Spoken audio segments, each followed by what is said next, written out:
got from this guy. I didn't know who he was. He wasn't in this class. He was a freshman. All right. My name is Nick Metzler. I'm a freshman here at USC. I've always had a passion for creating games. I've recently begun to focus on live social interaction games. Last summer, I designed a 2-day-long Survivor spin-off and created everything from the challenges to the artwork. I have extensive experience in this sort of thing because I created my own business. I've been wanting to break into the professional field for 2 years. I mean, my dream job would be to help design challenges for shows like Survivor, and I would love the opportunity to try and earn an internship on the Dream Team, backstage interns on Survivor this summer. With all that said, he knew that Mark Burnett was coming to our class, but he was not in the class.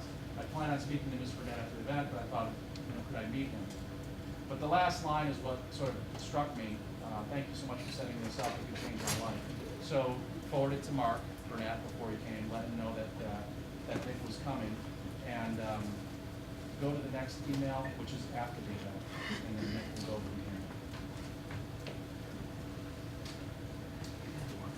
Yes, from Mark. So Nick will tell you the story, but nothing like getting this email as a teacher. I love it when things work out. A young USC student took the initiative to pitch me following a speech for a job on Survivor. After going through the process, he just got hired and heads to Southeast Asia for the summer. He took the leap and he paid off. So here to tell you about his experience and what's happening now. I'm just so proud to welcome back Nick Metzler.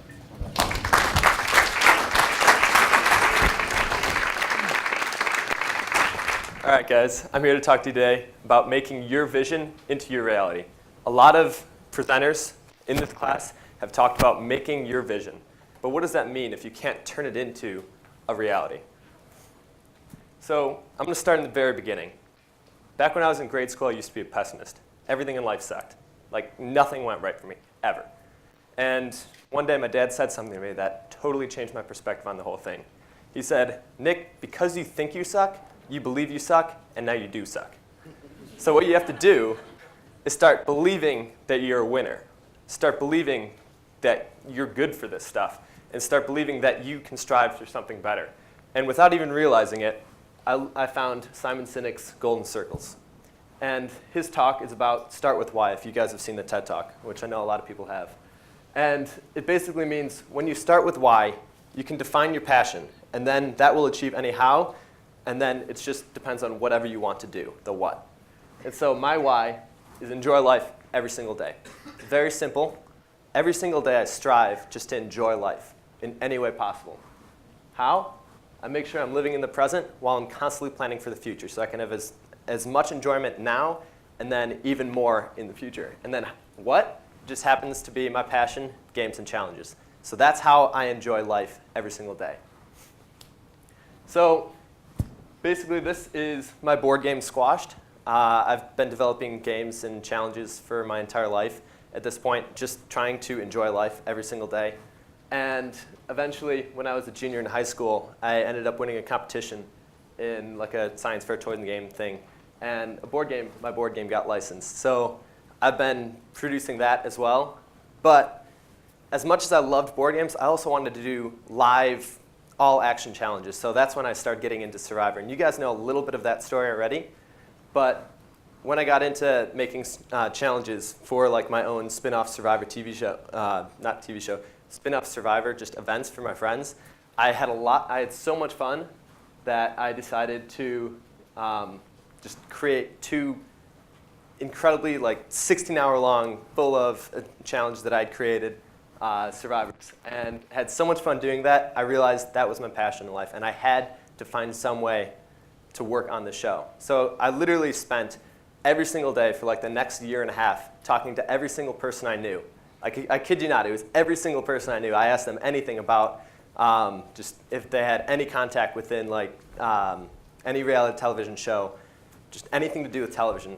And I knew that no matter what, as long as I was taking shots in the dark with unlimited ammo, the amount of times I could speak to people, I would hit something eventually.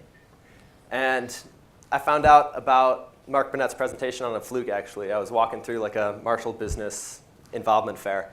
Ended up walking up to one of the tables, asked them about if they knew anybody in reality television. They were like, well, no, I don't, but I do know that Mark Burnett's coming to campus in a week. So that was incredible. I went to that event, You guys know the outcome. But while I was there, I had so much fun doing that. And I was like, all right, so basically I've created challenges on my own before. Why not pitch a couple? So I pitched a few. One got on the show, and this is the behind-the-scenes footage for it.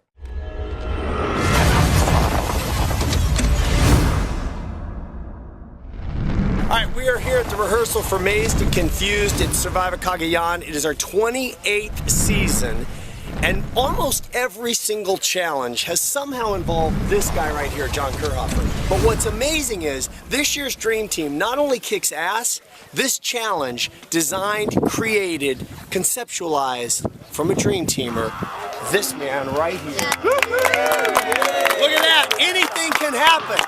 You want to be a part of Survivor, make it happen. We got to go to work. Let's rehearse this. The way it works is 4 players pick up some water.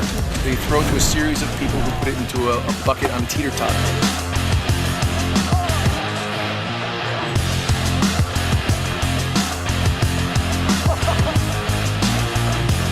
Once that bucket is filled, the teeter-totter will drop, raising a ball, which will drop a ball onto a barrel. 2 players will run up to a big spinning vertical maze that Nick, our Dream Teamer Nick, created. And then 2 players use a rope to manipulate that maze counterclockwise and clockwise until the ball comes out the bottom. First 2 tries to get it through win fabulous prizes, mainly immunity.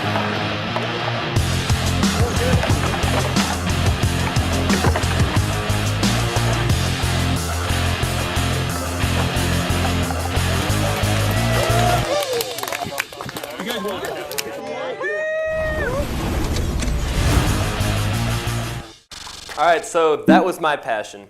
That was my vision. I turned it into my reality. Now, how can we do that for all of you? So I've laid out 3 main things that you must have down in order to get whatever you want, in order to achieve all your passions in life, achieve all your visions. First one, optimistic mindset. Everything has to be great. Your mindset is so important because it affects your thoughts, your decisions, your actions, and it eventually includes your habits. Now, if you don't have that, I'm going to go back. That also works with the law of attraction. I don't know if you guys have heard of that. Professor Blasco was actually touching on that a few days ago, a few weeks ago. And basically, it's if you have a vision, you want to connect with it emotionally. So if you're trying to sit on the beach and have a cup of orange juice every single day, you got to really connect with that. You got to feel the heat on your face of the beach. You got to hear the seagulls. You got to hear the waves crashing in. You got to connect with that vision. And you may not know the steps on the path to get there, but as long as you're making some step, eventually you will get there. It's crazy how things fall into place. Like for me, the whole thing with Survivor, there's almost no way that I could have found Mark Burnett and talked to him. But literally just because I talked to every single person I could, I was taking steps in the right direction. Number 2, beat fear. Fear causes your own mental limitations in your life. If you're afraid of something, you're not going to do it. And that's what you need to just get over. Because if you're setting mental limitations for yourself, you're not going to be focusing on your passions. You're not going to be focusing on doing what you love. You're going to be focused on staying away from things that you don't like. And that's a negative mindset. Third one, the easiest one to implement, gratitude is everything. It's the easiest one to implement because you can start thanking people every day for it. It's one of the most important things I can pass on to you guys is just find someone that is extremely helpful towards you or extremely beneficial, so your parents. Literally just call them up and say, thank you so much for everything you've done for me. And the more you do that, the more your mindset will become better and the less you'll think about fear. So I'm going to take this opportunity right now to give a huge thank you to Mark Burnett, for without him, my life would not be this incredible.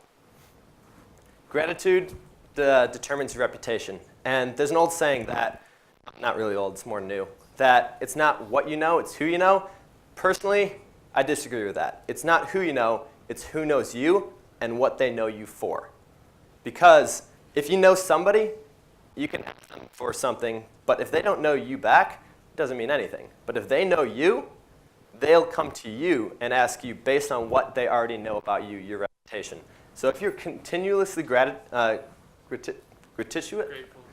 that's it, thank you. If you're continuously grateful to everybody that you meet in life, that's going to be your reputation. You want to thank everybody for even the minuscule things that they do for you in life. So your reputation precedes you. Another pretty easy saying. So make it positive. But if you don't, here's how to turn it all around. So first day of my dream job on Survivor, I made a really bad first impression right out of the gate. Bashed my eye in pretty bad, day one. It was the worst first impression I've ever had in my life. And it was on my dream job. Of course it was. Like, it was at the top of my just, like, enjoyment of life at that point. And just, it hit me. And I was like, all right. Fear came back into my life because I was afraid of losing the thing that I loved so much. And I stopped focusing on my positive mindset. I stopped focusing on being gracious to everyone. And I just got introverted. And I was very scared that I was going to lose my job. And you know what? I started making even more mistakes and more mistakes and more mistakes. And how does somebody turn that thing around? Like, everything had been going great for me, but then it just quickly declined. And I was like, all right, it had to be because of my mindset. Turn it around, stopped focusing on what I feared, losing my job, and started focusing on what I loved, doing that job. And eventually, I just kept my nose to the grindstone, just loved every single day, because you know what? If I ended up getting fired, then I would have enjoyed that many days. But I was trying not to get fired. But enjoying the job really got my groove back in. And so focus on your passions when you're turn your first bad impression back into a good one. Another big thing, stereotypes. This is great for first impressions, and say we're at USC, right? The stereotype of USC, arrogant and spoiled. The best thing that you guys can do on a first impression, drop that you're at USC, so tell them you're at USC, and then prove to them in the next sentence that you're not arrogant and spoiled. Because if you do that, it's going to blow them away because you stand apart. So my personal motto is, give me all the stereotypes, because the more there are, the more I can break. So that is a very quick version of how to turn your visions into a reality. Things to keep in mind, positive mindset, always. Beat fear, it'll hold you back. And being gracious is the most important thing you can ever do.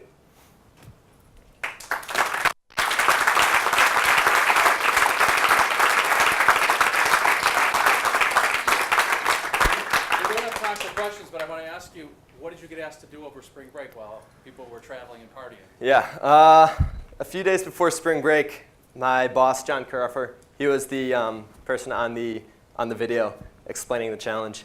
He emailed me saying, hey Nick, we're getting together a bunch of challenge consultants for Survivor. We're getting people in this next week, and it was during my spring break. We'd love for you to come in. I was like, absolutely. I would totally give up my spring break for this. This is my passion. Why would I not do this? And pitched a bunch of challenges to him, and we'll see what happens. Good. And speaking of asking for what you want, what you envision next, where else are you talking to about a summer internship? This summer, I'm currently looking at Tough Mudder, which Professor Blasco hooked me up with.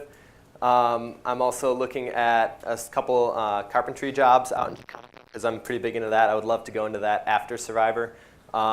I was looking at Hasbro. I might have an internship with them because of my board game. But good. Yeah. Congratulations. Thanks for sharing your story. Appreciate it.